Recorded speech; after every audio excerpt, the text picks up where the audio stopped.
Hello students, मैं अनूप शर्मा और आज आपके लिए एक छोटा सा टॉपिक लेकर के आए हैं, magnetic effect of current. Magnetic effect of current में भी हम लोग पढ़ेंगे आज सोलेनॉइड। सोलेनॉइड क्या होती है, तो पहले हम लोग थोड़ी सी जानकारी लेते हैं सोलेनॉइड की, फिर उसके बाद स्टार्ट हो जाते हैं। यानी एक ये ऐसी कॉइल हो गई और इसी कॉइल को हम लोग कहते हैं भाई सोलेनॉइड। तो इस कॉइल में इस तरीके से करंट फ्लो करेगा। अब करंट फ्लो कर रहा होगा तो इधर से मान लीजिए करंट है इनवर्ड, ये इनवर्ड डायरेक्शन हो गई करंट की।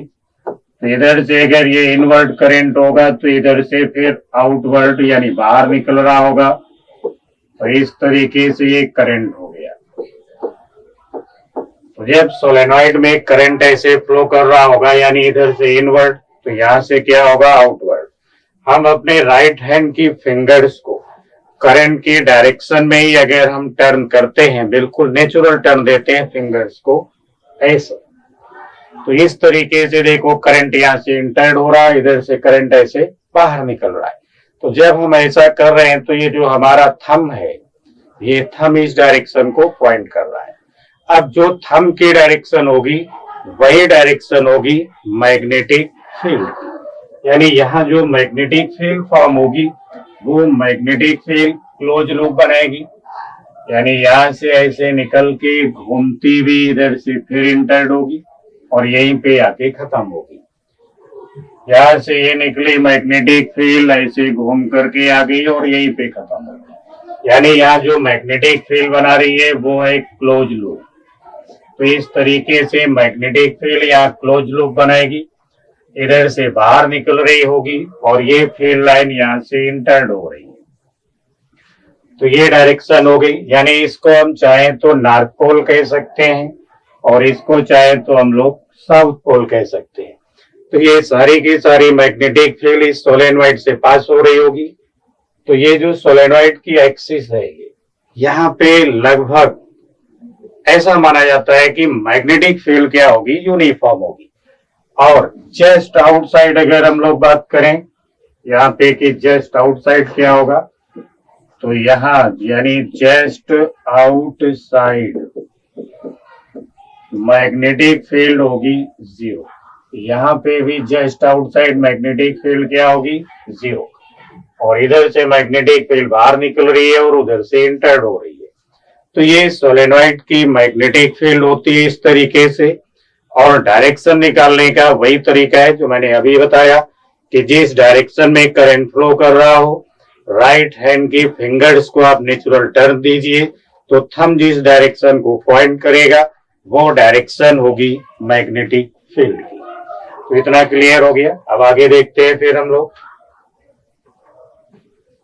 अब अगर इस सोलेनॉइड में हमको मैग्नेटिक फील्ड कैलकुलेट करना है तो देखिए पहले एन क्या है इसमें, एन ये हो गए टोटल नंबर ऑफ टर्न।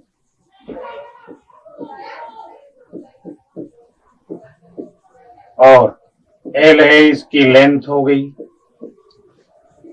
यानी ये हो गई लेंथ ऑफ सोलेनॉइड। तो यहाँ पे एक टर्न लिखा जाएगा स्मॉल एन। स्मॉल एन होंगे इसमें number of turn per unit length. यानी यूनिट लेंथ में कितने नंबर ऑफ टर्न होंगे वो स्मॉल एन से डिनोट करते हैं। और स्मॉल एन कैलकुलेट करने का तरीका भी वही है, यानी total number of turn upon total length. इससे मिल जाएंगे हमको number of turn per unit length. अब इतनी सी बात क्लियर हो गई होगी। अब इतनी बात क्लियर हो गई है तो मैग्नेटिक फील्ड का इसमें डेरिवेशन कैसे करते हैं वो देखते हैं हम लोग। तो उसके लिए देखिए ये हमने बना ली भाई सोलेनॉइड, क्योंकि ये स्प्रिंग है तो इसी में जो नंबर ऑफ टर्न है वो बहुत क्लोजली पैक्ड होंगे। अब क्लोजली पैक्ड होंगे तो ये हो गया भाई इसकी एक्सिस, ये हो गई सोलेनॉइड की एक्सिस। अब और ये हो गई रेडियस। इस सोलेनॉइड की हमको कैलकुलेट करना है मैग्नेटिक फील्ड। तो हमने किया ये कि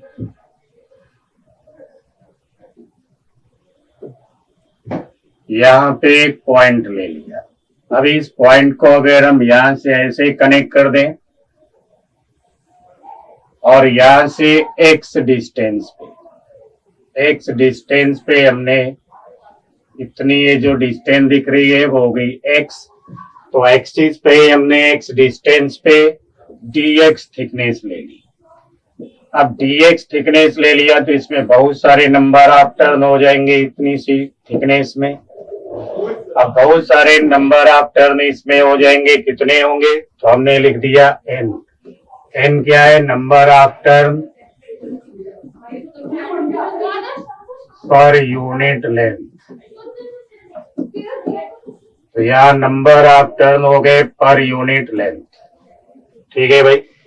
तो ये जो इतनी सी लेंथ है dx, इसमें कितने नंबर ऑफ टर्न होंगे? तो हम यहाँ लिख सकते हैं number of turn in dx length. तो number of turn in dx length हो जाएगा n dx। फिर अगर हम लिखें करंट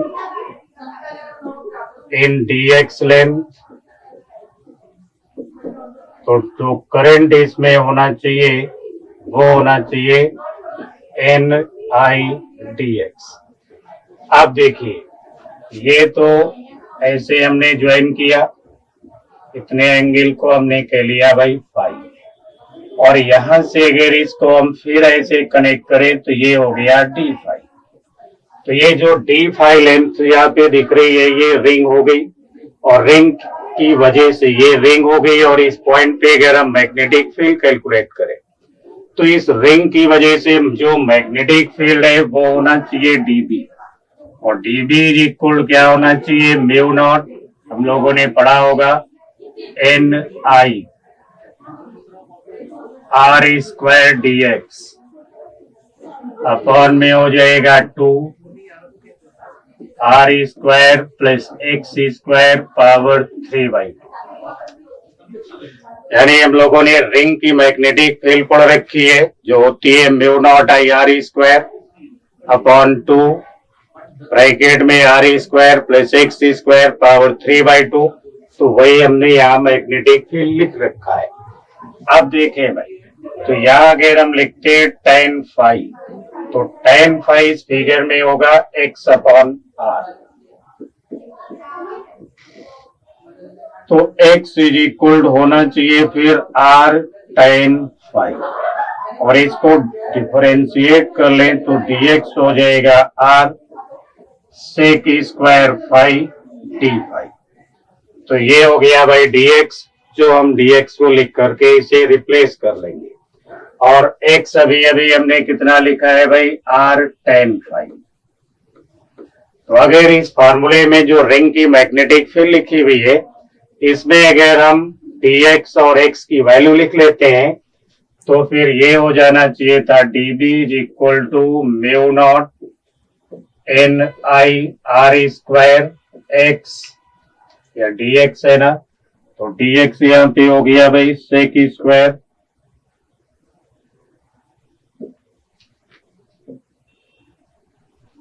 तो ये हो गया भाई sec square phi D phi, और r लिखते तो ये हो जाता r क्यूब अपॉन में हमने लिखा 2 r स्क्वायर प्लस ये भी हो जाएगा r square tan square phi power हो गई 3/2।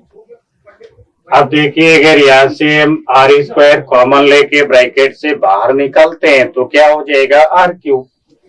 तो ये हो गया फिर dB is equal to mu naught n i r cube sec square phi D phi, और अपॉन में ये हो गया by 2 r cube 1 plus tan square phi power 3/2।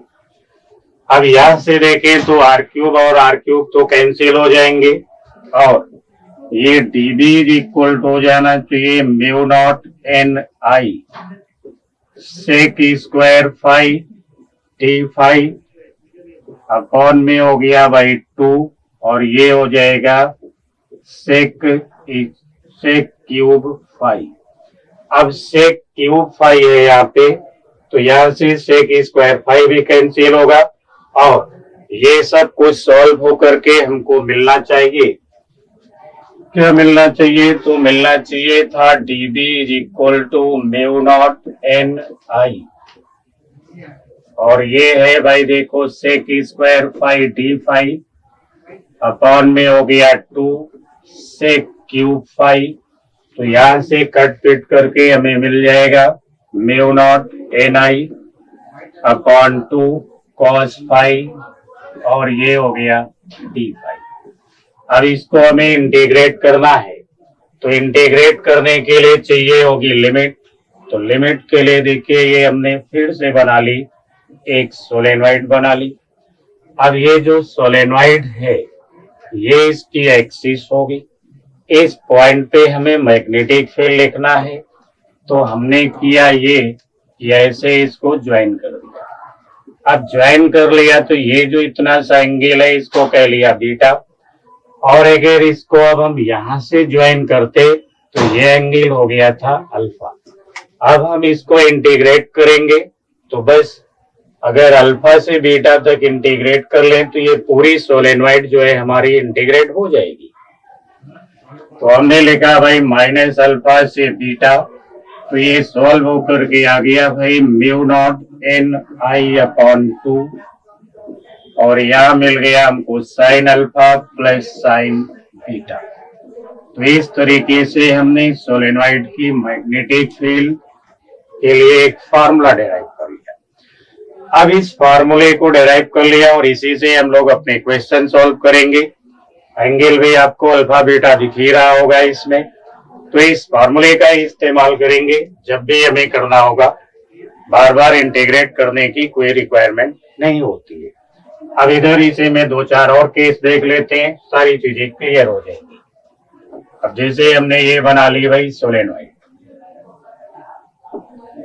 अब ये सोलेनॉइड हमने यहाँ पे बना करके ऐसे रख ली, और ये बता दिया हमने कि सोलेनॉइड की एक्सिस हो गई, ये सोलेनॉइड की रेडियस हो गई, यानी आर रेडियस है, और हम मैग्नेटिक फील्ड कैलकुलेट करना चाहते हैं। कहाँ पे कैलकुलेट करना चाहते हैं भाई? एग्जैक्टली मिड पॉइंट पे। अब यहाँ कैलकुलेट करना चाहते हैं तो इसको ऐसे ज्वाइन करते और फिर इसको ऐसे ज्वाइन कर दिया। अब ये एंगल हो गया अल्फा और ये एंगल है बीटा। तो यहाँ पे जो अल्फा होगा उतना ही क्या होगा? बीटा होगा। इतनी बात क्लियर हो गई। और इतनी सोलेनॉइड की लेंथ को अगर हम कहें L/2, तो ये लेंथ भी इतनी क्या हो गई? L/2। समझ गए भाई? अब ये लेंथ अगर हम कैलकुलेट करें तो ये होना चाहिए √L² प्लस 4R² अपॉन 2 होना चाहिए। तो यहां से साइन अल्फा और साइन बीटा दोनों बराबर हो गए। तो हम साइन अल्फा या साइन बीटा अगर यहाँ कैलकुलेट करते तो ये होना चाहिए था L/2 upon √L² plus 4R² upon में 2 करते तो यहां से साइन अल्फा मिल गया हमको L upon √L² plus 4R²। तो इस तरीके से हमने साइन अल्फा साइन बीटा दोनों इक्वल होंगे कैलकुलेट कर लिया। अब हम यहाँ लिखते हैं अपना फॉर्मूला जो होता हाफ म्यू नॉट NI, फिर ये हो गया था भाई sign alpha plus sine beta, तो ये हो गया था mu naught NI sine alpha हो गया, क्योंकि अल्फा और बीटा यहाँ पे क्या हो गए? इक्वल हो गए। तो हो गया mu naught NI sine alpha. अब हम यहाँ लिख सकते थे mu naught NI sine alpha की वैल्यू डाल देते तो हमें सोलेनॉइड के मिड पॉइंट पे क्या होगी मैग्नेटिक फील्ड ये पता चल गया। यानी magnetic field at the centre of solenoid होगी mu naught NI L upon L² plus 4R²। अब देखिए ये तो फॉर्मूले का ये कमाल हो गया। अब अगर यहीं पे हम कहे कि नहीं सेंटर पे नहीं चाहिए हमको मैग्नेटिक फील्ड, हमें तो मैग्नेटिक फील्ड सोलेनॉइड के किसी एंड पे चाहिए। कोई बात नहीं, ये हो गई देखो सोलेनॉइड, और ये हो गई सोलेनॉइड की एक्सिस। हम चाहते हैं इस पॉइंट पे मैग्नेटिक फील्ड कितनी होगी। तो भाई इस पॉइंट पे मैग्नेटिक फील्ड की बात करें तो अल्फा क्या हो गया 0, और ऐसे हमने इसको ज्वाइन कर लिया तो ये इतना सा एंगल होगा बीटा, और ये जो इतना एंगल बीटा है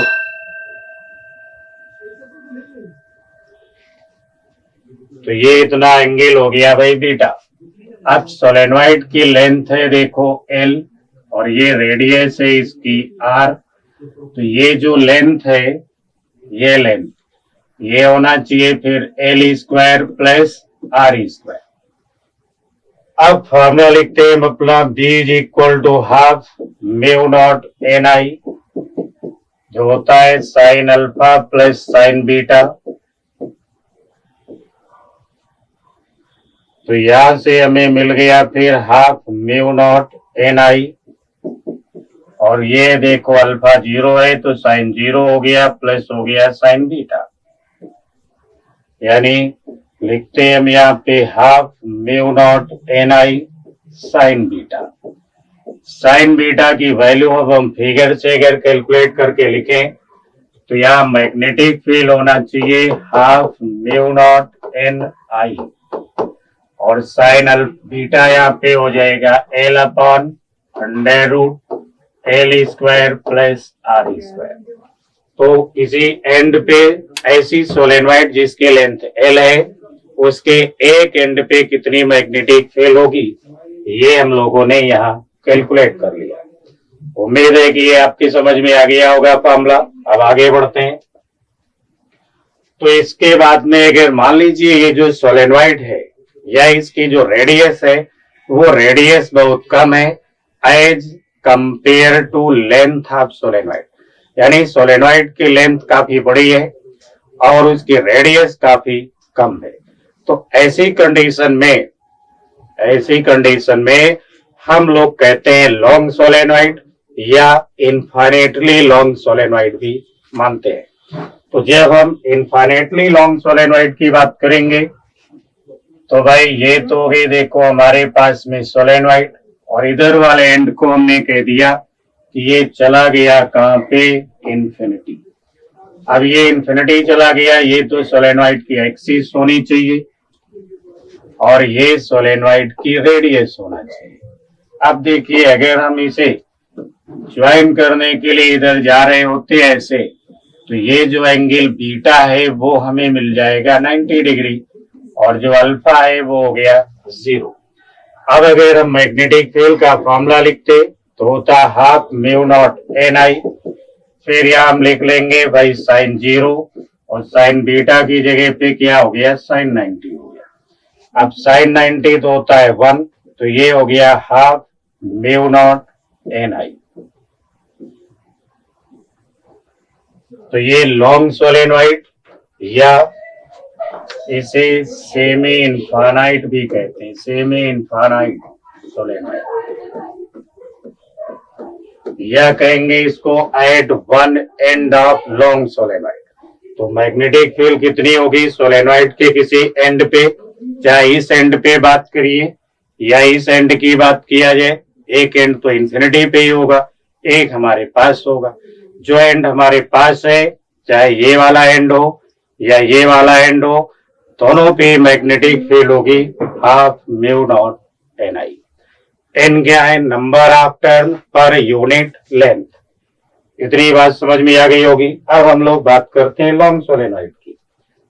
तो लॉन्ग सोलेनॉइड के लिए देखिए ये तो हो गई भाई सोलेनॉइड जो दोनों तरफ कहां चली गई, इन्फिनिटी पे। तो ये लॉन्ग सोलेनॉइड या इनफाइनेटली लॉन्ग सोलेनॉइड हो गए, और ये हो गई भाई सोलेनॉइड की एक्सिस। अब अगर हम यहाँ मैग्नेटिक फील्ड कैलकुलेट करें इस पॉइंट पे, तो जब हम इधर ज्वाइन करने जा रहे होते तो ये जो एंगल बीटा है वो हो जाएगा 90 डिग्री। और अगर हम कहे नहीं भाई इधर वाले एंड को ज्वाइन करेंगे जाके, तो ये जो अल्फा है ये भी हो जाएगा 90 डिग्री। अब हम मैग्नेटिक फील्ड लिखते तो होता भाई half mu naught N I, फिर ये हो गया था भाई sine 90, sine alpha plus sine beta, तो साइन 90 प्लस साइन 90 लिखते। तो यहां से हमको जो मैग्नेटिक फील्ड मिल गई वो हो गई म्यू नॉट एन आई। तो ये मैग्नेटिक फील्ड जो सोलेनोइड की है वो हो गई म्यू नॉट एन आई, यानी ये यूनिफॉर्म मैग्नेटिक फील्ड हो गई। तो ये जो यूनिफॉर्म मैग्नेटिक फील्ड है यह ऐसा माना जाता है कि सोलेनोइड के एक्सिस पे यानी सोलेनोइड के अंदर ये क्या रहेगी, यूनिफॉर्म, और इसकी वैल्यू होगी म्यू नॉट एन आई। तो ये बात इतनी क्लियर हो गई होगी। अब इसके वेरिएशन की बात करते हैं। तो वेरिएशन के लिए अगर हम इधर ऐसे बना लेते हैं डिस्टेंस, यानी ग्राफ बनाने के लिए, तो इसकी जो मैग्नेटिक फील्ड है वो फिलहाल ऐसी हो गई भाई यूनिफॉर्म, फिर इसके बाद में ये धीरे धीरे ऐसे कम होगी। समझ गए भाई? तो अभी हम लोग कहाँ आ गए, सेंटर पे आ गए, यानी ये एक्सिस पे फील्ड है। तो जो एक्सिस पे है वो भी क्या है, यूनिफॉर्म है, म्यू नॉट एन आई, और म्यू नॉट एन आई क्या होगा भाई, यूनिफॉर्म फील्ड होगी, और ये यूनिफॉर्म कहाँ पे है, एक्सिस पे है। अब जब हम यहाँ एंड की बात करेंगे तो ये जो मैग्नेटिक फील्ड आपको दिख रही है, तो एंड पे अगर बात करें कितनी होगी, तो एंड पे क्या हो गई, B half mu naught N I, और उसके बाद में फिर बी क्या होगी, इनवर्सली प्रोपोर्शनल टू डिस्टेंस, और धीरे धीरे इन्फिनिटी पे जाकर के क्या हो जाएगी, खत्म। तो मैग्नेटिक फील्ड का जो वेरिएशन है उसके अंदर तो मैग्नेटिक फील्ड यूनिफॉर्म है, लेकिन एंड पे जब आप पहुंचेंगे एंड पे तो हो जाएगी half mu naught N I, after which ये डिक्रीज होगी, और काफी दूर चलने के बाद मैग्नेटिक फील्ड जीरो हो जाएगी। तो ये था सोलेनोइड और सोलेनोइड की मैग्नेटिक फील्ड के कैलकुलेशन का तरीका। उम्मीद है कि ये आपको समझ में आ गया होगा। अगर ये आपकी समझ में आ गया है तो थोड़ा सा और देखते हैं और फिर कार्यक्रम को आगे बढ़ाते हैं। तो ये इतनी बात समझ गए होंगे आप लोग। चलिए आगे देखते हैं भाई।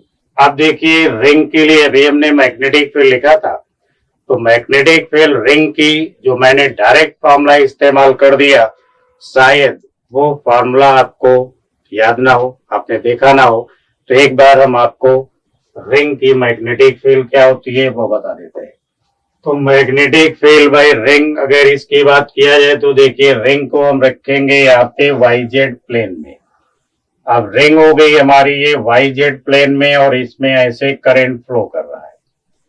ये रिंग का सेंटर हो गया और हम चाहते हैं कि सेंटर से x डिस्टेंस पे कितनी फील्ड होगी, और रिंग की जो हमारी रेडियस है वो हो गई r, यानी यहाँ पे जो रिंग का सेंटर है वो ओरिजिन पे है, रिंग की एक्सिस एलोंग एक्स एक्सिस होगी, रिंग कहाँ पे है, YZ प्लेन में होगी। अब यहाँ हमें कैलकुलेट करनी है मैग्नेटिक फील्ड, तो हमने रिंग में एक छोटा सा एलिमेंट यहाँ पे ले लिया जिसको हम लोग कहेंगे DL। अब DL ले लिया तो यहाँ से करंट देखिए अपवर्ड डायरेक्शन में बाहर निकल रहा होगा, क्योंकि रिंग हमारी ऐसे रखी हुई है, तो यहाँ से करंट अपवर्ड डायरेक्शन में बाहर निकल रहा होगा, तो ये होगा यहाँ पे पोजीशन वेक्टर। और जब हम करेंगे DL क्रॉस R या करंट की डायरेक्शन में थंब रखेंगे, फिंगर्स को बेंड करेंगे R की डायरेक्शन में यानी पोजीशन वेक्टर की डायरेक्शन में, तो ठीक इसके परपेंडिकुलर होना चाहिए मैग्नेटिक फील्ड, जिसको हम लोग कहेंगे DB। क्योंकि एलिमेंटल करंट है तो मैग्नेटिक फील्ड भी एलिमेंटल होगी। अब लौट के आ गए, यहाँ पे हमने इसको बैलेंस करने के लिए एक और एलिमेंट ले लिया, और ये एलिमेंट हमने ठीक इसके अपोजिट लिया हुआ है, तो यहाँ से करंट क्या हो रहा होगा, इनवर्ड जा रहा होगा, और ये इस DL वेक्टर से हो गया भाई पोजीशन वेक्टर। तो यहाँ पे भी जब हम करेंगे DL क्रॉस R, तो क्रॉस प्रोडक्ट हमेशा परपेंडिकुलर होता है दोनों वेक्टर के, तो यहाँ पोजीशन वेक्टर के ठीक परपेंडिकुलर होगी मैग्नेटिक फील्ड, जिसको हम लोग कहेंगे डीबी। अब दोनों एलिमेंट से हमने मैग्नेटिक फील्ड यहाँ पे कैलकुलेट कर लिया। तो मैग्नेटिक फील्ड किसी भी एक्सिस पे नहीं है, मैग्नेटिक फील्ड प्लेन में है। अब प्लेन में है, मैग्नेटिक फील्ड वेक्टर क्वांटिटी होती है, तो यहाँ मैग्नेटिक फील्ड के दो कंपोनेंट भी होना चाहिए। अब दो कंपोनेंट होंगे तो कंपोनेंट को जानने के लिए हमने यहाँ पे इस लाइन को आगे बढ़ा करके बोल दिया ये एक्स एक्सिस है, ठीक इसके परपेंडिकुलर ये हो गई वाई एक्सिस। अब इतने से एंगल को अगर हम कहे थीटा, तो ये रेडियस हमें पता है, ये बेस पता है, तो इस एंगल को हम कैलकुलेट कर सकते हैं। ये एंगल हो गया थीटा, तो फिर ये होना चाहिए 90 माइनस थीटा, और ये एंगल मिल जाएगा हमको थीटा। तो ये जो डीबी दिख रहा है, इस डीबी का जो इधर कंपोनेंट होगा वो होना चाहिए डीबी कॉस थीटा, और इस डीबी का जो इधर कंपोनेंट होगा वो हो जाएगा डीबी साइन थीटा। अब हम लौट करके फिर इधर आ गए, यहां आ गए, तो ये भी रेडियस कितनी है आर, तो ये एंगल और ये एंगल दोनों फिर इक्वल होना चाहिए। तो इसको भी हमने क्या कह लिया भाई थीटा, तो ये हो जाएगा 90 माइनस थीटा, और ये एंगल हो गया थीटा। तो इधर जो हमको डीबी दिख रहा है इसका एक कंपोनेंट हो जाएगा डीबी कॉस थीटा, और इस डायरेक्शन में एक और कंपोनेंट आ गया डीबी साइन थीटा। अब इस फिगर को देखें तो यहाँ ये जो डीबी कॉस थीटा और डीबी कॉस थीटा ये दोनों इक्वल और अपोजिट हो गए, दोनों वेक्टर हैं, तो ये आपस में एक दूसरे को कैंसिल कर देंगे। यानी वाई एक्सिस के अलोंग जो मैग्नेटिक फील्ड है वो जीरो होना चाहिए। टोटल मैग्नेटिक फील्ड किधर मिल रही है हमको, अलोंग एक्स एक्सिस, और कितनी है, तो वो है डीबी साइन थीटा। अब ये जो स्मॉल आर हमें दिख रहा है, ये स्मॉल आर होना चाहिए under root R square plus X square. चलिए अब हम देखते हैं कि मैग्नेटिक फील्ड का मैग्नीट्यूड यानी डीबी कितना होगा। तो डीबी को हम लोग लिख सकते थे according to Biot Savart law, mu naught upon 4 pi, फिर करते हम यहाँ पे आइडियल साइन 90 हो गया, अपॉन में लिखते R square plus X square, यानी पोजीशन वेक्टर का स्क्वायर करते, पोजीशन वेक्टर क्या था स्मॉल आर, तो ये हमको यहाँ पे मिल गया। यानी यहाँ डीबी इज इक्वल टू हो गया भाई म्यू नॉट आई डीएल, और ये साइन 90 हो गया 1 अपॉन में हो गया 4 pi R square plus X square. But हमें जो डीबी की नेट वैल्यू चाहिए, और वो है यहाँ पे डीबी साइन थीटा। यानी हमें डीबी की जो वैल्यू है वो तो पता चल गई, लेकिन नेट मैग्नेटिक फील्ड जो होगी वो डीबी साइन थीटा होगी। तो यहाँ पे हमें लिखना चाहिए था म्यू नॉट अपॉन 4 पाई, फिर ये हो गया आई, आगे हमने लिख लिया डीएल, और ये हो गया R square plus X square. अब साइन थीटा लिखें तो देखिए ऐसी एक रिंग बनी हुई थी, ये थी उसकी एक्सिस, ऐसे हमने इसको ज्वाइन किया हुआ था, ये थी रेडियस आर, और ये एंगल था थीटा, और ये था अंडर रूट में R square plus X square, यही था पोजीशन वेक्टर। इसी पोजीशन वेक्टर को स्क्वायर करके हमने यहाँ पे लिखा हुआ है। तो इसके अकॉर्डिंग अगर हम साइन थीटा लिखते हैं तो ये होना चाहिए था R upon under root R square plus X square. अब ये वैल्यू अगर हम यहाँ लिख लेते हैं R upon under root R square plus X square, तो ये हमें मैग्नेटिक फील्ड तक पहुंचा सकता है। ये नेट मैग्नेटिक फील्ड है, इतनी बात समझ में आ गई होगी। अब इतना सा क्लियर हो गया, तो अब हम इसको इंटीग्रेट करते हैं। यहाँ एक कंफ्यूजन है कि 2 dB साइन थीटा था, बट हमने डीबी नेट में क्या लिखा है dB sine theta. 2 dB sine theta क्यों नहीं लिखा, ये एक क्वेश्चन हो सकता है। तो इस क्वेश्चन का आंसर क्या है वो इधर देखते हैं कि हमारे पास में एक इतनी बड़ी सी रिंग है, अब इस रिंग में अगर हम कोई एलिमेंट लेते हैं जिसको हमने क्या कह दिया भाई डीएल, अब इस डीएल को अगर हम इंटीग्रेट करें तो हमें 2 डीएल की जरूरत नहीं होगी, एक ही डीएल को इंटीग्रेट करके हम 2πr लिख सकते हैं। इसीलिए हमने केवल एक कंपोनेंट को कंसीडर किया, 2 कंपोनेंट कंसीडर नहीं किए, क्योंकि एक एलिमेंट इधर था और दूसरा एलिमेंट इधर था, तो 2 की कोई जरूरत नहीं है, एक ही एलिमेंट से पूरी रिंग हमारी इंटीग्रेट हो सकती है। तो ये हो गया भाई डीबी नेट, जो हो गया μ0/4π, फिर हमने लिखा भाई आई, ये हो गया आर, और इस डीएल को इंटीग्रेट करेंगे 0 से 2πr, अपॉन में हमने लिख दिया भाई r² plus x² power 3/2, integrate कर दिया तो हो गया b = μ0I, और ये हो गया भाई 2πr² अपॉन में हो गया 4πr² प्लस x² पावर 3/2। समझ गए भाई। अब अगर हम चाहें तो यहाँ पे थोड़ा कैलकुलेशन कर सकते हैं, तो ये हो जाएगा μ0I r² अपॉन में हो गया भाई 2r² प्लस x² पावर 3/2। तो ये मैग्नेटिक फील्ड का फॉर्मूला हो गया, दोनों एक ही फॉर्मूले हैं। अब थोड़ा सा अगर देखते हैं तो यहाँ पे एक बात और भी निकल के आती है, वो बात ये है कि हम लोग current into area, current into area को कहते हैं magnetic moment. Current into area होता है मैग्नेटिक मोमेंट।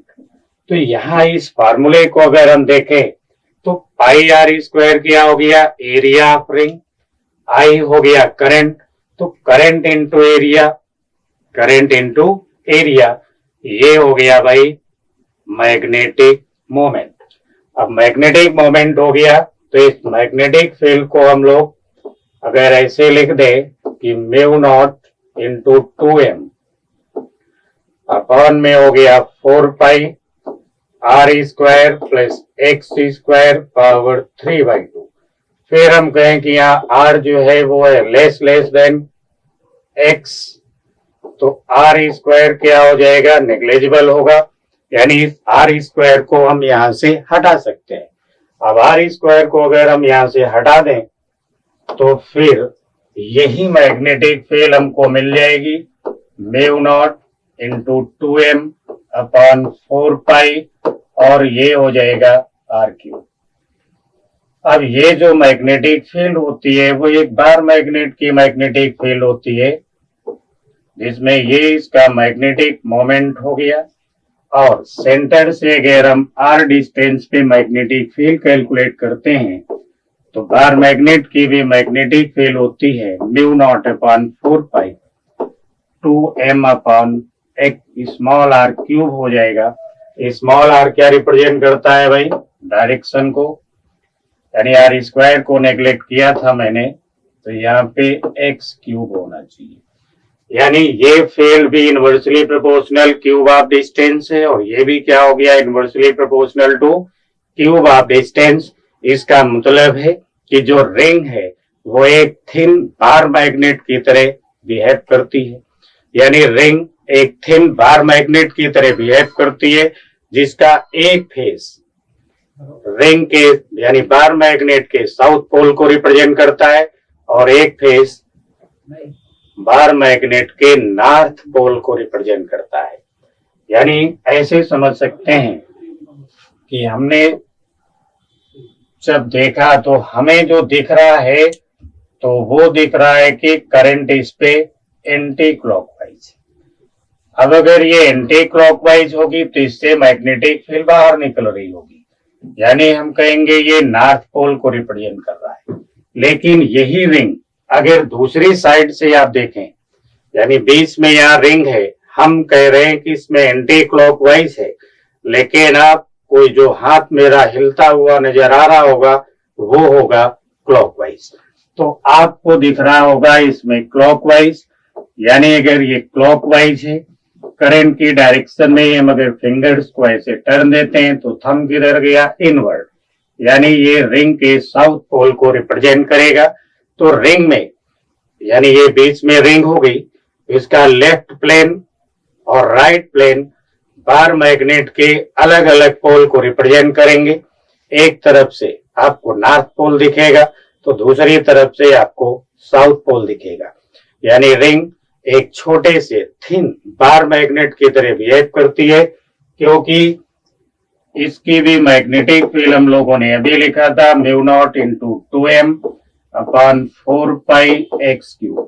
ये बार मैग्नेट की फील्ड है, तो रिंग भी हमारी एक थिन बार मैग्नेट की तरह बिहेव करती है। इसीलिए हमने सोलेनॉइड में डायरेक्टली इसी फॉर्मूले का इस्तेमाल किया था और डेराइव कर लिया। मुझे लगा कि शायद आपको ये मालूम ना हो, इसलिए हमने आपको फिर से रिवाइज करवा दिया। तो उम्मीद है कि ये दोनों बातें आपकी समझ में आ गई होंगी। तो फिर मिलते हैं नई क्लास में नए टॉपिक के साथ। तब तक के लिए नमस्कार।